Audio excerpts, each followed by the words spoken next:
Арената Филип II заминува во историјата. Градскиот стадион во Скопје доби ново име – Национална арена Тоше Проески. Веста на Твитер ја објави владиниот портпарол Миле Бошњаковски, според кого преименувањето било во чест на пејачот кој оставил траен белег на македонската и регионална современа историја.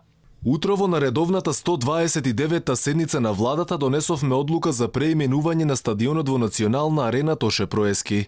Новото име е уште еден знак на добра волја на владата кон затоплување на односите со јужниот сосед. Минатата година лично премиерот Зоран Заев по средбата во Давос објави дека во знак на добра волја и добрососедски односи со Грција сменети ќе биле називите на Скопскиот аеродром и автопатот од Коридорот 10. Па така, пред минатогодишната официјална посета на земјава на тогашниот грчки министер за надворешни работи Никос Коцијас, аеродромот кој од 2006 година се викаше Александар Велики, стана меѓународен аеродром Скопје, а автопатот наместо Александар Македонски доби ново име – Пријателство. Промена на имињата ќе има и кај повеќе споменици од проектот Скопје 2014. Неодамна од владата потврдија дека стручна комисија во следните месеци ќе треба да утврди кои споменици од античка Македонија ќе добијат ново име.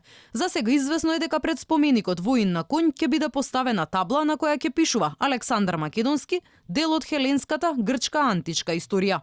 Договорот од Преспа со кој се промени и уставното име на земјава повлече и промена на имињата на над 130 јавни институции. Така македонската опера и балет стана национална, македонска пошта сега е национална пошта, а македонски шуми национални шуми. Новото име на МРТ е Национална радиотелевизија, а на Македонија пат јавно предпријатие за одржување и заштита на магистралните и регионалните патишта.